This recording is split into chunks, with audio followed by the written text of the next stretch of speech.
All right, boys and girls, I do this art project every year, okay? And because he's one of my favorite artists. So, see if you can remember him. His name is Dale Chihuly. And he is 81 years old. He's still alive today. And he is a glass artist. He makes sculptures out of glass. So, he went to school for glass blowing and learned to do that. But he got in a car accident and he went blind in his left eye, so that is why he wears an eye patch.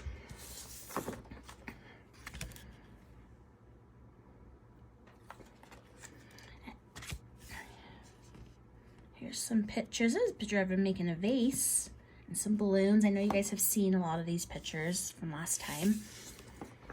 He loves to make these red and yellow trees.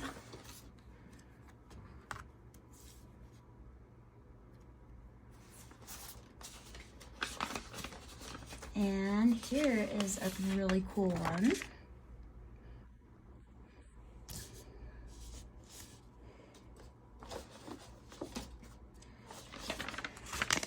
So this sculpture is actually in Salt Lake City.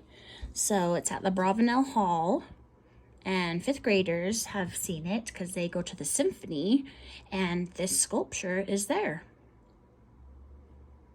And it's really tall.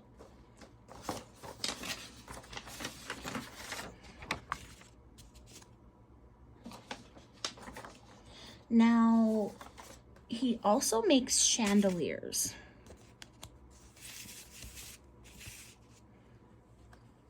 Okay, but there's a really special way he has to put it together. He doesn't just put it in the back of his truck and drive to the museum and hang it up.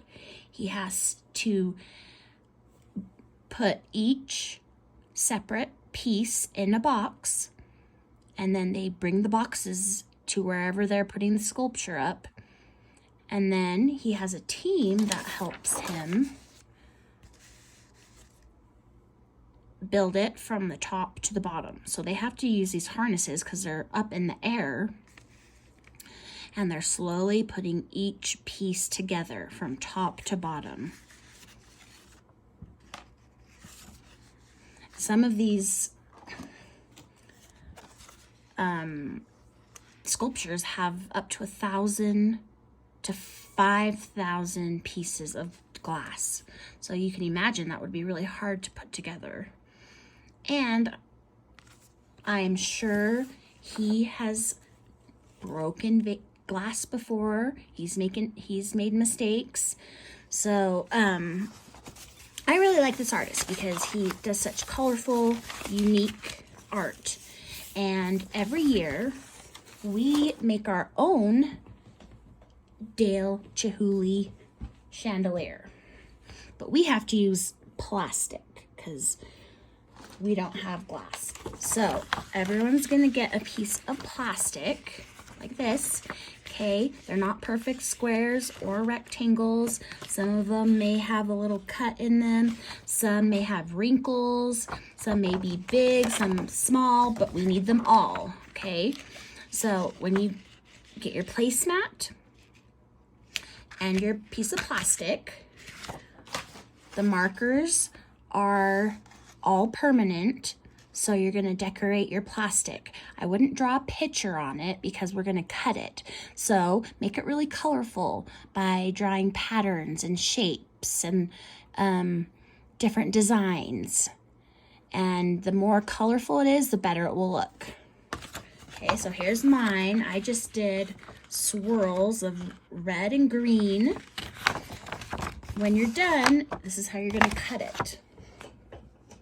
Even though it's a square, you're gonna cut it in a spiral, okay? So all you have to do is start on one of the edges, and you're gonna cut. Don't cut all the way through though, stop, and then turn the corner, cut, stop, turn the corner, top. So you're just gonna keep going until you get to the middle of your paper and there's no more to cut. And it will become a really long piece. Now, if you accidentally cut part of it off, that's okay. You can still use it. Okay, so here's mine all cut. It's all really long. So now what I'm gonna do is I'm gonna get a hole punch and I'm gonna find the spot that's the biggest. I don't wanna do it on the very end of mine because I want the curly part to show. So I'm gonna do the, okay, you'll do a hole, and then every class will have one of these, and then all you have to do is put them on this little pipe cleaner, okay, and then they'll hang. Everybody's will be able to fit, and then when you're done, you can just leave it in your classroom, and I will come and get it when I come back, and I will put all of these together from each class, and we'll have a couple of really big, cool chandeliers to hang up in our school for everyone to see.